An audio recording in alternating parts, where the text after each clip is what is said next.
15 years, blowing the doors off the competition. Podcasting to planet Earth. PNRNetworks.com.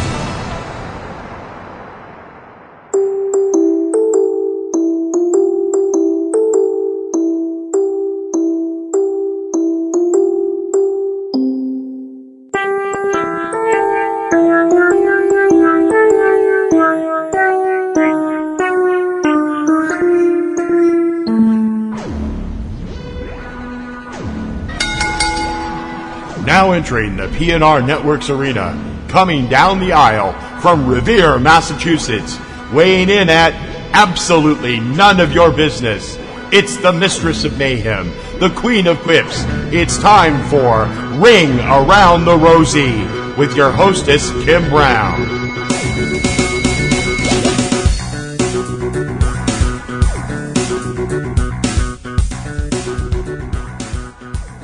Hey everybody, welcome to another week here on Ring Around the Rosie. I am Kim Brown, aka Platinum Rose Lady, aka the hostess of this show, coming to you on March 26th, 2020. Welcoming you to the new reality, I guess, as opposed to the old reality or whatever reality is. I mean, what is reality really? No, we're not doing that. We're not doing that. Certainly I'm not doing that because nobody needs to hear my dissertation on what is and isn't reality, because you'd probably all call the police. Not saying it's wrong, but yeah, it's a crazy old world out there right now, isn't it, boys and girls? You know, all this stuff with this coronavirus and, you know, all the people, unfortunately, you know, we've had quite a few people lose their lives to this. We have quite a lot of people that are sick, and a lot of people that are staying in their houses, and a lot of people who aren't staying in their houses because they think they know better than doctors. That's nice. I mean, if you have to run out to get milk or something like that, that's one thing. But you've got some of these nitwits that are all like, hey, spring break, woohoo, who cares if we die? You know, that's fantastic. That's not even going to bother. Usually on my show, I do try to be fun and silly and wacky and stuff like that, because I figure the world's got enough sadness and bad things going on and negative vibes, and I just try and be funny and you know, just kind of add my little, you know, honk wacky clown nose kind of stuff to the world and stuff like that, because why not? You know, there's enough people out there with doom and gloom and talking about how everything's, you know, bad. But I'm actually starting off today with a topic that I haven't talked about before, but I figured since it was something that was discussed this week on a really great show on the Vice channel, I would talk about my impressions and what was going on and around me as a female wrestling fan in 2007. As I mentioned, the show on Vice, The Dark Side of the Ring, did an amazing job of talking about what happened back in June of 2007. It's crazy to think it's going to be 13 years. Late June of 2007 started off like any other day, watching wrestling on Monday night. And earlier in the month, we'd had this whole incident where Vince McMahon, or the Mr. McMahon character, was allegedly killed when the limousine that he was going to be taking, after he got into it, the limousine exploded. And before, you know, after that happened, we had a pay-per-view that month, and one of the matches on the pay-per-view was supposed to involve Chris Benoit, who wasn't there for some reason. Johnny Nitro, Johnny Blaze, John Morrison, whatever he's calling himself this week, wound up taking Benoit's place. And the next evening on Raw, we tuned in to Raw, which was supposed to be a 3-hour tribute, Dr. Evil quotes, to Mr. McMahon. This was supposed to lead into a whole other storyline where Vince's brother was supposed to come back and lead the company and blah, blah, blah. Obviously, with the events of reality, that storyline was quickly scuttled. Instead, we got Vince McMahon on TV. Vince McMahon, the person, not the character, Vince McMahon, who then proceeded to let people, the audience, know that Chris Benoit, his wife Nancy, and their son Daniel had been found dead in their home over the weekend, their home in Fayetteville, Georgia. And I remember, quickly dashing off and finding my husband and saying, you have to come see this, something's happened. And we just sat there and we're watching this, and they're, talking about that, Chris is dead, Nancy's dead, their young son Daniel, who's 7 years old, has died. And, the show was full of tributes and all of these, people talking about Chris and the impact he had on wrestling and life and everything else. And then by the end of the show, the WWE and also the fans were finding out the truth from more information being leaked, coming out about what really happened that weekend between the 22nd of June and the 24th of June. Chris Benoit killed his wife Nancy and suffocated their young son Daniel, and then hung himself. And I remember hearing those words, and I'm sure other people have had this happen, where sometimes you hear something and then you're almost kind of looking outside of yourself. You can't believe you really heard it. It was something, whatever it was something so shocking and so unbelievable that you can't honestly believe that you heard it. And that's how I felt. I have a feeling that's how a lot of people felt, that this wasn't happening. This couldn't be real. Chris Benoit, if you had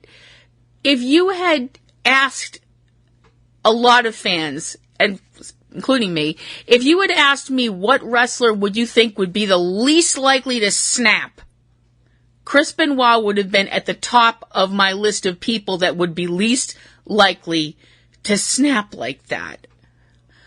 But as we found out, more and more details came out, although more details came out during the Dark Side of the Ring series this week, that I don't remember hearing some of those things. I'm sure they had already come out, but I don't know how I missed them, I guess.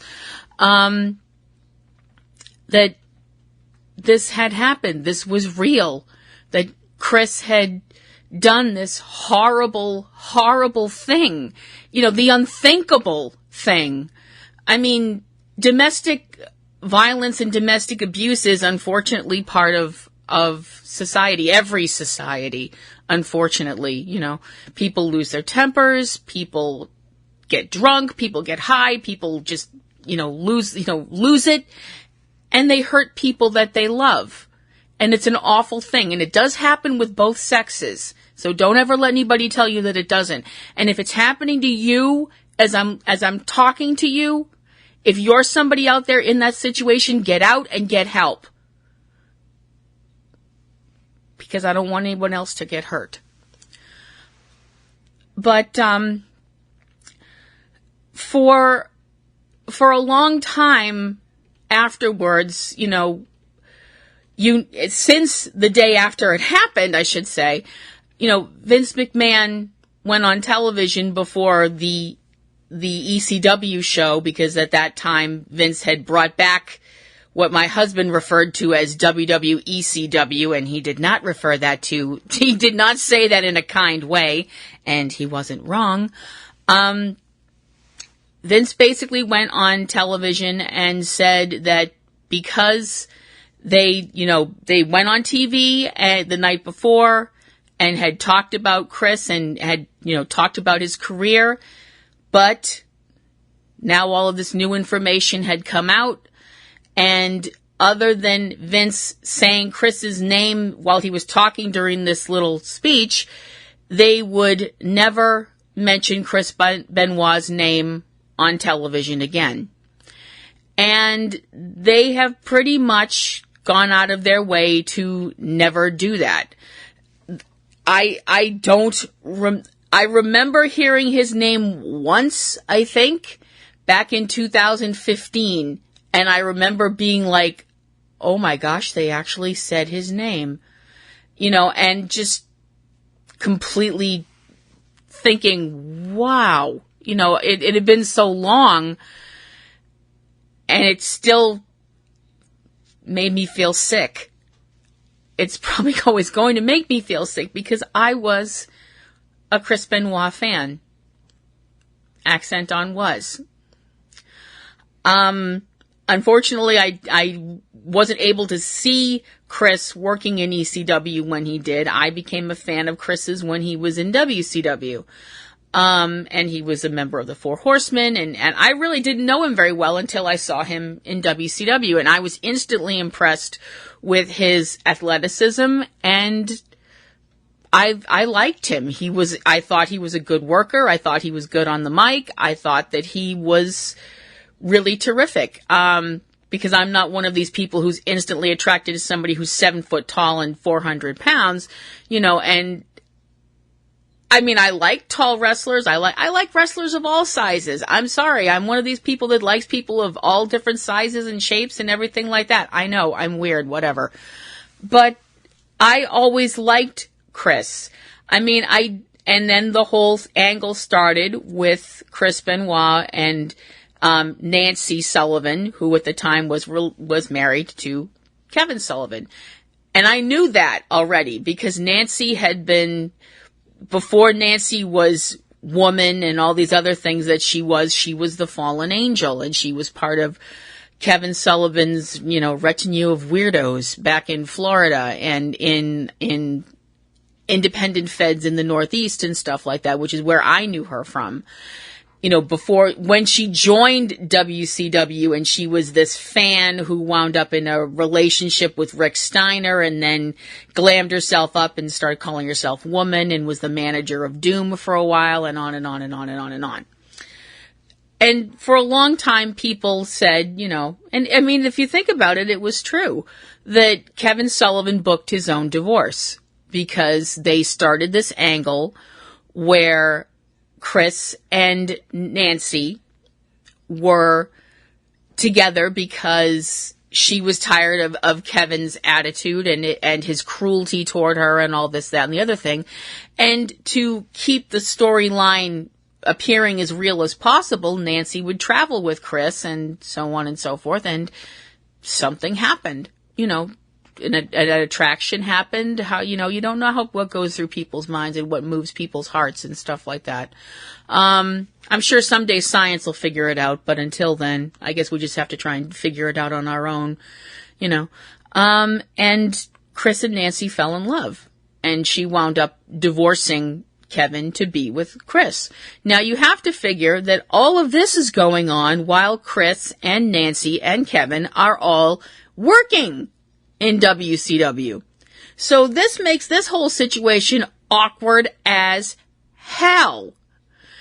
And I know some people who are younger wrestling fans probably wouldn't quite understand, well, why would they do something like this? Why would WCW do something that had the potential to be that explosive, which it kind of turned out to be? I mean, Kevin Sullivan and Chris Benoit were still in a program at this time. They were still wrestling in the ring, supposedly, doing what wrestlers do in the ring, trying not to really hit people and stuff like that. I mean, I know wrestlers really do hit people, but you guys know what I mean. You know, they were supposed to be in there working as professionals doing the business.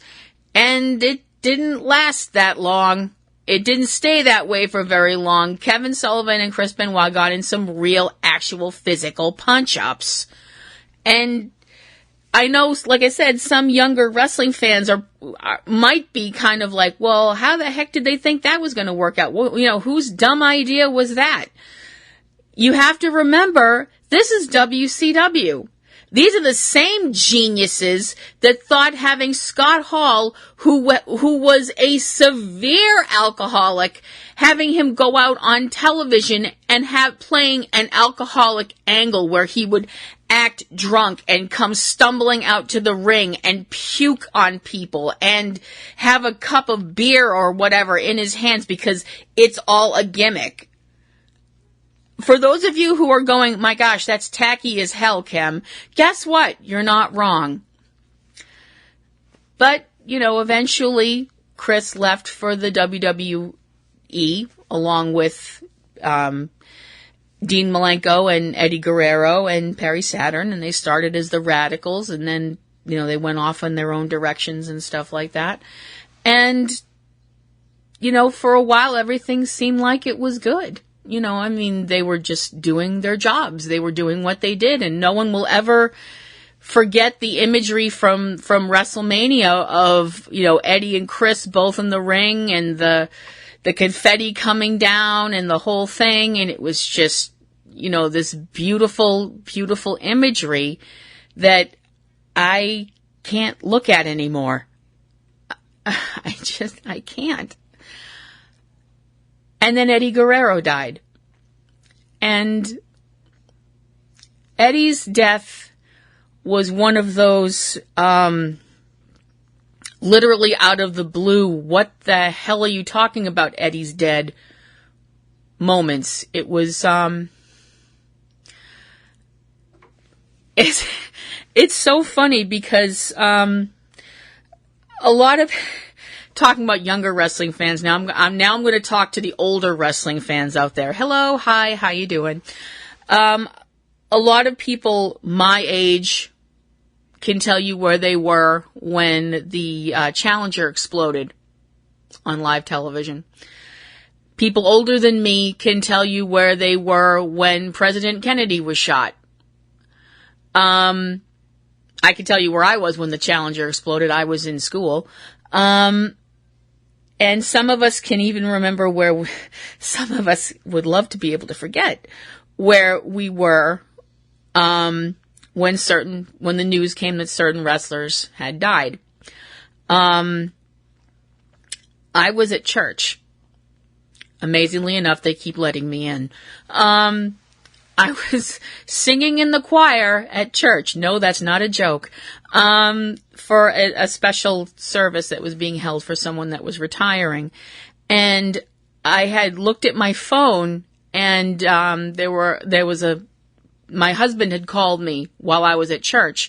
And I remember thinking, man, that's weird. Why would he be calling me? And I went home and he told me that Eddie was dead. And I remember watching Raw and the tribute show for Eddie, and I remember watching Chris Benoit, and there's two people that I remember the most from the tribute show for Eddie, besides his family, obviously. I remember Dave Bautista, who had been, you can tell he had been crying so hard that his eyelids and everything looked swollen from how much he'd been crying. And I remember Chris Benoit. I remember looking at Chris Benoit, and I remember hearing him talk about Eddie and how broken he sounded, and how just, I think the only word, if you go back and look at that footage, which I don't know if you're strong enough to do, I know I'm not, but I remember feeling it again when I was watching Dark Side of the Ring and they were showing Chris talking about Eddie after he passed, and The only word that comes to mind when you look at Chris Benoit when he's talking about Eddie was destroyed. Chris looked destroyed. And, I mean, we now know that things were not perfect between Chris and Nancy. Unfortunately, you know. I mean, marriages have their ups and downs and bumps and bruises and, you know, every marriage isn't what you see on TV. You know, it's just, it is what it is. We're human beings. We're flawed. We screw up. And sometimes people are able to pull things back together. Apparently back as, you know, early, you know, before 2007, Nancy had filed for divorce from Chris, and they wound up reconciling, and then we get to 2007, and you think eventually things stop hurting. They always say that time heals and time dulls pain and stuff like that, and I don't know how true that is. I can't even picture what things must be like for the people that were left behind from Chris's actions. Because, to be perfectly honest, I'm mad as hell at him. I still am. I want to rail and scream and be like, how could you do that to your wife who you swore before God that you would love and honor and cherish? How could you do that to your son, who you should have been willing to lay down your life for because you're his effing father? How could you do that to the people that they loved, Nancy's family, to the people that loved you like your son and your daughter from your previous marriage? How could you do any of these things? But the problem is when you yell into the void, you don't get an answer. Because if you yell into the void and you do get an answer, you may want to see somebody, you know, psychologist, priest, whatever works for you. Besides the fact that Chris committed what some people refer to as the ultimate sin of taking his own life in a way that I don't even want to think about how much pain he put himself through along with Nancy and Daniel. And then to leave Bibles next to their bodies and a Bible next to his own. I can't even, I just can't. And I don't think most sane people could. Although I think lumping myself in with sane people is a bit much, but, you know, I guess a person can dream, right? And needless to say, Chris's actions that day, over that weekend, I should say, caused so much pain and so much suffering for so many people that didn't know Chris, but felt like they did. You know, all of his fans, all of the wrestling community, and all of the people that I guess thought they knew Chris. Because I guess maybe they didn't know him as well as they thought they did. And I'm sure that hurts them every day too. Because of Chris's death, of course, there was a lot, because of the whole situation, you know, the whole double murder-suicide situation, the media, vultures that they are, descended upon wrestling and instantly were pointing at wrestling and pointing their sanctimonious fingers at wrestling, looking at you, Nancy Grace, and being like, oh, it's wrestling, it's, oh, that horrible wrestling and those terrible wrestlers and their scummy fans, and on and on and on and on and on. I mean, do I think that this would have eventually happened anyway? If Chris had done anything else for a job besides being a wrestler, I don't know. I mean, Chris's brain, once they did the autopsy on it, they said his brain was, you know, Swiss cheese, basically. And a lot of people pointed and screamed about steroids, and I'm not saying that steroids didn't have to do with it. Do I think they had a lot to do with it? Probably not. No. I think they might have had something, but I don't think they lit the fuse.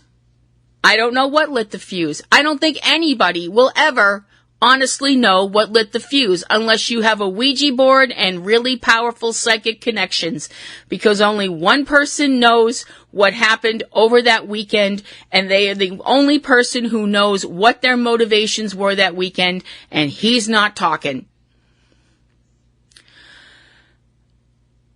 The other thing that came out of this terrible situation, this tragic, I can't even think of the words, situation, were, of course, conspiracy theories. People make conspiracy theories about everything. People have this weird idea.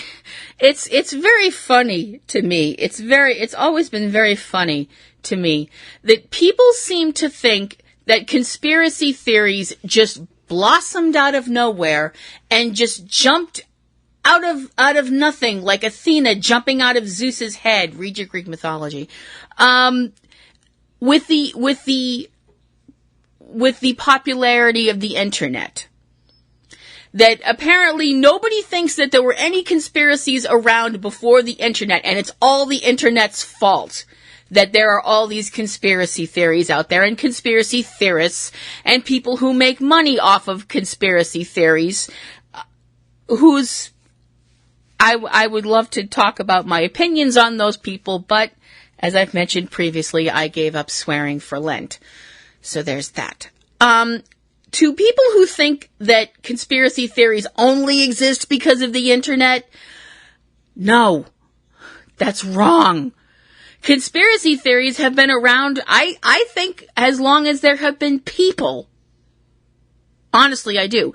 Do I think that some conspiracy theories gain more traction because of the internet? Probably. Do I think they get spread to more people? Yeah. Do I think they cause more damage because of the internet? Well, yeah. But that's because it's the internet. It's the Wild Wild West, I mean, at the end of the day, stuff can be on the internet, but it's your responsibility as a thinking human being that is an adult, or at least someone who's, a rational person that's not like a child that needs to be led around by their hand. It's up to you whether or not you agree with them or not. So once everything got out there, or, some of the news got out there about what happened that terrible weekend in Georgia, instantly, the conspiracy theories started. You had people who were convinced that Kevin Sullivan was involved somehow. Because, the police went and talked to Kevin Sullivan. Yes, of course they talked to Kevin Sullivan. Of course they would talk to him. He was Nancy's ex-husband. Whenever anybody dies who has a spouse or an ex-spouse, the police always go and talk to them. That's called procedure. Don't you people watch Law and Order and stuff like that? I mean, crying out loud. People who tried to make a meal out of that, I was like, all right, just stop. And there have been other conspiracy theories out there about that weekend and what happened, and I am not going to give voice to them because I'm just not. Most of them boil down to the fact that the bottom line of most of them is, Chris didn't do it. Chris was also murdered, and they made it look like he killed his wife and child and then killed himself, but somebody else did it. Normally, usually with conspiracy theories, I usually tend to be a little more belligerent and I admit that. I'm Irish. What do you want? We can get passionate. We can get passionate about things. But I understand where a lot of people are coming from who have these conspiracy theories, because up until that weekend, Chris was so respected and loved by wrestling fans. And a lot of people just can't wrap their minds around the idea that this person that they respected so much could do the absolute unthinkable. But he did. He did. I'm sorry, he did. I tend to be a rather simple person and have rather simple tastes, and tend to also be a follower of Occam's razor. For those that don't know, it's a principle that basically boils down to the idea that the simplest solution is most likely the correct solution. And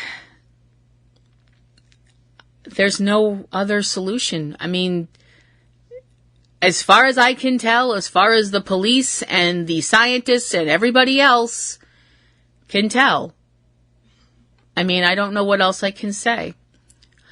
As I mentioned, this has had a long-lasting effect on the world of wrestling. For one thing, chair shots and shots to the head and things like that are things that you hardly ever see anymore, which is a good thing, really. I mean, now that we look back on it,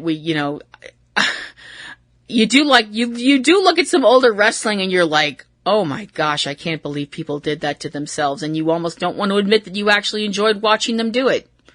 I know I did. And I'm not really proud of myself for that, but I have actually mentioned before that I think I have a slight sadistic streak. Very slight. But it's very weird to me when people talk about, and my husband and I have talked about this, how many people walked away from wrestling because of what happened with Benoit.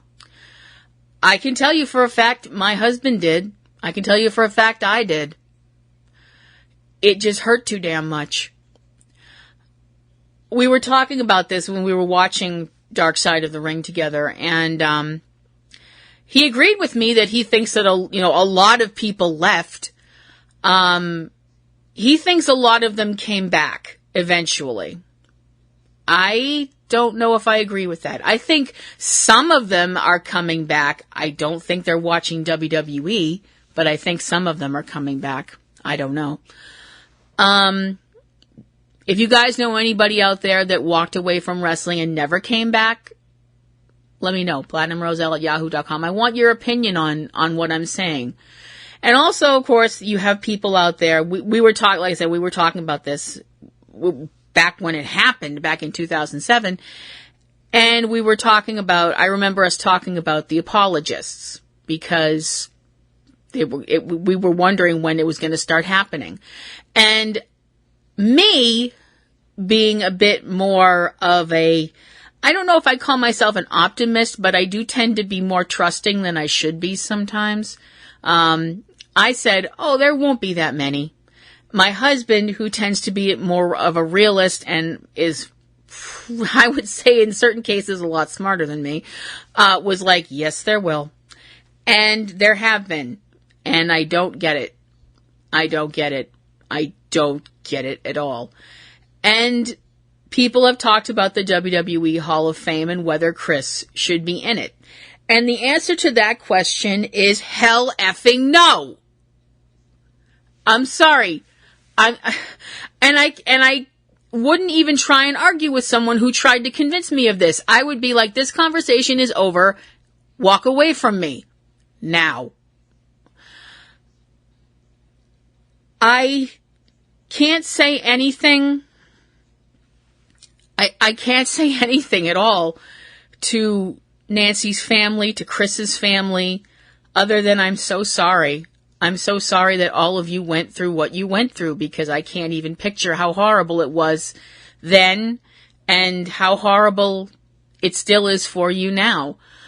We did see during Dark Side of the Ring that Chris's older son from his previous marriage, David, was able to meet with Nancy's sister.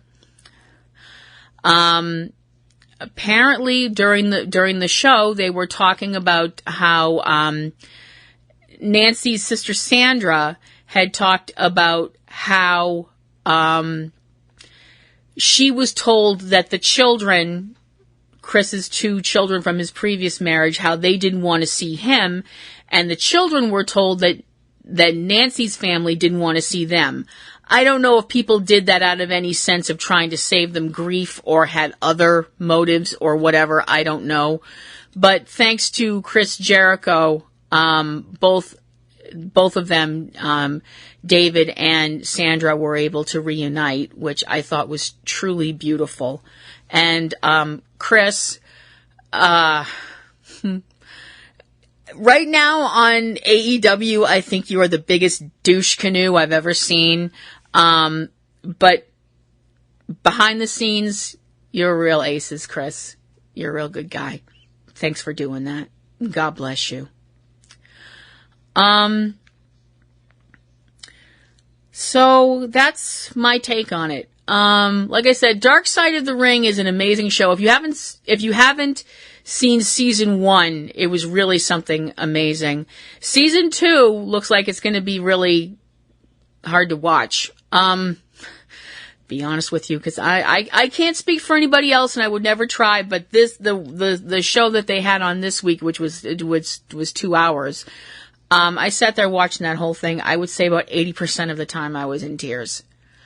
I do know that some later episodes that are going to be part of the upcoming season on Vice for Dark Side of the Ring, there will be episodes about the career of New Jack.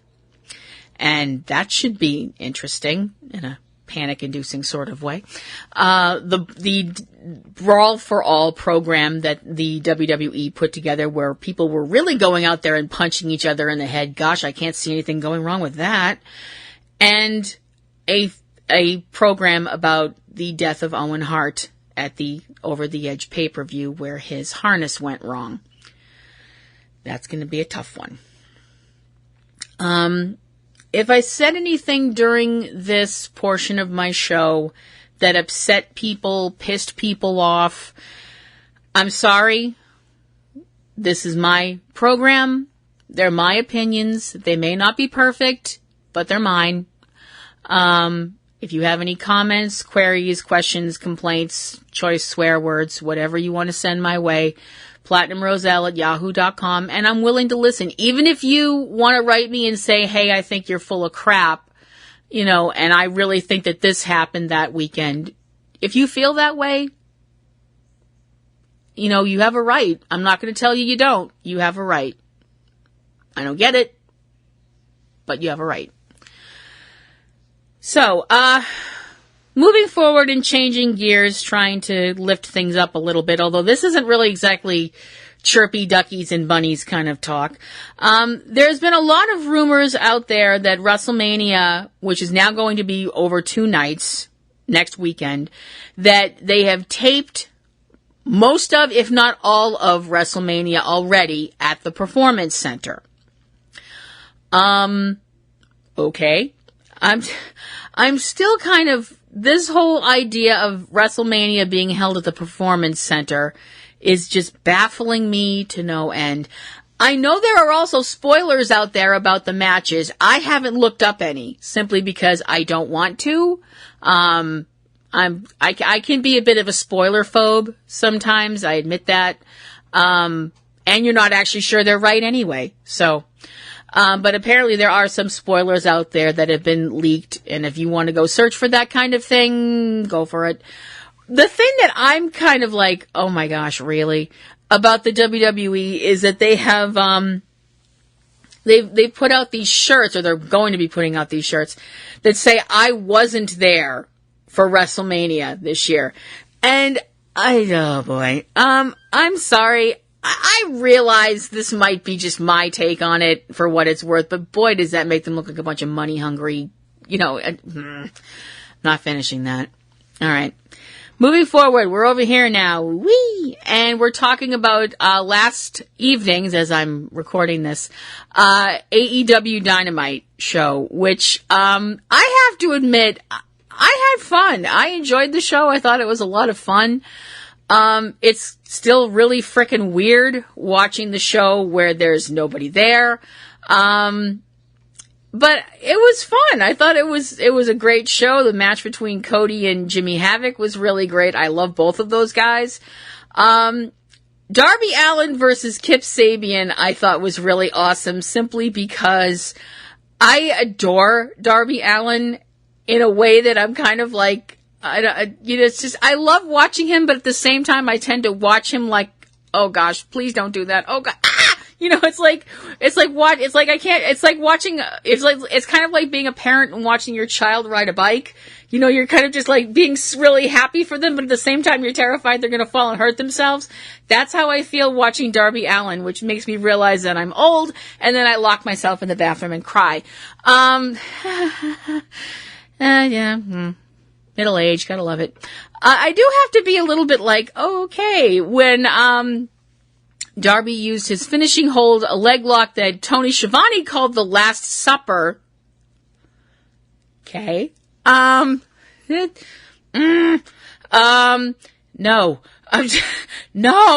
I'm sorry. I just can't. I can't. I was happy to see Jon Moxley show up and kick the crap out of Jake Hager simply because A, I love Moxley, and B, watching Jeff Hager get the crap kicked out of him makes me feel good. So now we know that the head of the Dark Order is Brody Lee, who used to be part of the Wyatt family, and he's the Exalted One, and blah, blah, blah, blah, blah. Don't care. The thing that I thought was really, really interesting was the segment before where they showed him dining with two of his Dark Order members and somebody sneezed and Brody threw them out of the room and all that stuff like that. Apparently, this is an incredibly not so subtle slam on Vince McMahon because it's pretty well known that Vince McMahon hates it when people sneeze around him. Because apparently Vince feels that it's some sign of lack of control. I can't even begin to get into how that is 75 shades of crazy. But anyway, apparently some people at the WWE, probably Vince, are not happy with Brody's whole thing. And mocking Vince like that, etc., so on and so forth. To which I have two words for the WWE, and especially Vince, billionaire Ted. And I also have another phrase, and that phrase is karma is a bitch. And she has a very long memory. Following that was one of the most amazing matches I've seen in a very long time. Kenny Omega, who is the AAA Mega Champion, good for him, didn't know he had that belt, going against Sammy Guevara. Sammy, who had a whole bunch of pictures out in the empty chairs, one of them being a picture of Brandy, who is Cody's lovely wife, that he proceeded to make out with at one point. I was like, oh, that's really, really sweet watching you practice kissing, because I'm sure you've never done that with a real woman or one that's not, made of plastic or whatever. That match wound up being won by Kenny with a one-winged angel. I'm sorry. Oh my gosh. The end of the show was the confrontation between Chris Jericho, the former Le Champion. I don't know what the word for former is in French, so too bad. Confronting the newest member of the AEW roster, Matt Hardy. Now, because we obviously don't have, enormous crowds of people, thank you, pandemic, we don't have a bunch of people singing Chris's entrance music, Judas. But we did have the cameraman singing it. Thank you so much. Okay, to the cameraman, honey, thank you for trying. That was, oh, bless your heart. But really, pick a key and stay in it, please. The whole thing between the whole interaction between Matt and Chris, which also involved Matt teleporting down to the ring somehow. He's here, he's in the, what? This whole thing had me going, I don't know what's going on. I just sat there going like, I'm entertained, but I'm confused and a little frightened. I don't know what kind of accent Matt Hardy is going for. I really don't. The one dyed bit of hair, he's gone from it being white to being red. I mean, when it was white, it was more of a Sweeney Todd look. Now it's just more of a Hot Topic thing. I don't know. And Matt's up there talking about how he's a vessel and blah, blah, blah. So, of course, I instantly start thinking, oh my gosh, Matt Hardy's been possessed by an angel. Because that's what happens when supernatural fans start watching wrestling. I know I'm not well. This turned into an enormous fracas, with Matt saying that he is actually supposed to be called Damascus and that he is over 3,000 years old. Okay.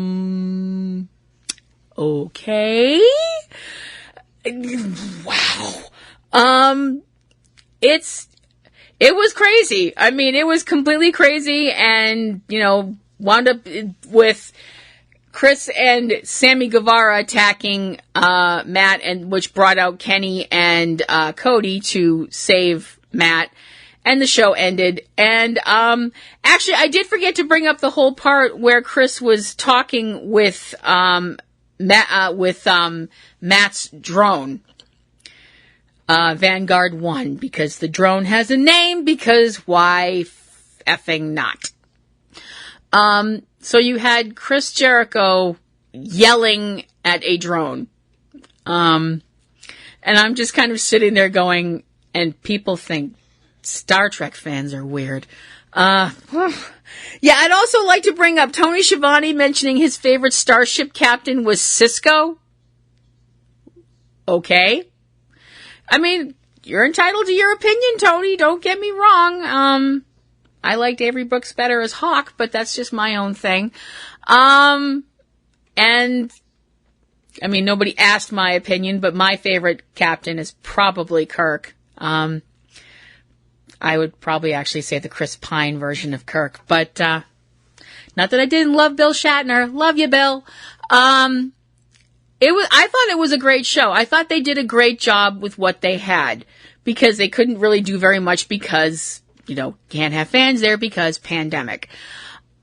The thing with the broken Matt Hardy character is that it does work. I feel the character works better with an audience, because you get that whole audience vibe of, I would say, I could be wrong on this because math's never been my strong suit. You get the 60% of the audience that are totally loving broken Matt Hardy, and the 40% of the audience that are going, WTF is this? I mean, I don't know. I don't actually know if we're going to be seeing other members of the Hardy retinue either this whole thing started in TNA. Obviously, we're not going to be seeing Jeff. Thank goodness, because I don't want to see Jeff looking like he's been bit by a walker, because I'm sorry, that's what he looked like when he was in TNA and they had this whole thing going. He looked like he'd been bit by a walker, and it was just frightening me, and I was scared. I was pretty sure Rick Grimes was going to do a run-in. But if we're going to see other members of the Hardy, as I said, retinue, I don't know. So that's going to wrap it up for my show for this week. If you have any comments, queries, complaints, anything you'd like to send my way, platinumroselle@yahoo.com. If you would like to follow me on Twitter, which I would be pleased if you do, I'm platinumroselle@twitter.com. And if you would like to follow our Patreon, that would be terrific. And check out all the other sites that we have. And if you could send some positive feedback to TC, my husband, my puddin', my sweetums, my Amzadi, the person who puts up with my nonsense, because he's the person that puts together our websites, and he is really good at it. I'll be perfectly honest. He's the computer genius in the house. I'm just the cute one. And we have some shows on YouTube you can check out as well. If you'd like to check out some of my writing, you can check it out over on fanfiction.net. You can look me up there under Platinum Rose Lady. I'm pretty much all over the internet under that name. So that is going to do it for another week here on Ring Around the Rosie. And I would like to say to everybody, this is tough right now. Things are not where we'd like them to be, but they will get back to something like normal eventually. We're going to make it through this. We just need to rely on each other. And I love all of you. And please be safe and have a great rest of your week.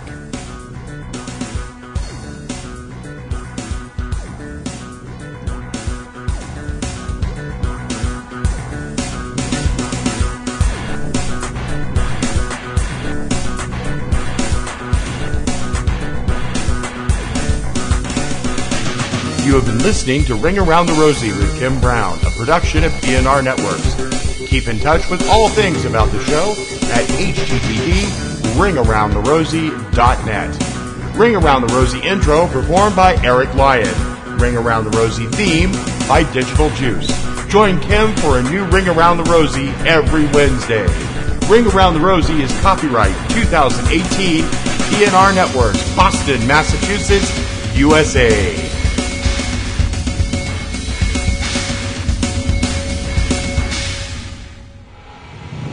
15 years, blowing the doors off the competition, podcasting to planet Earth. PNRNetworks.com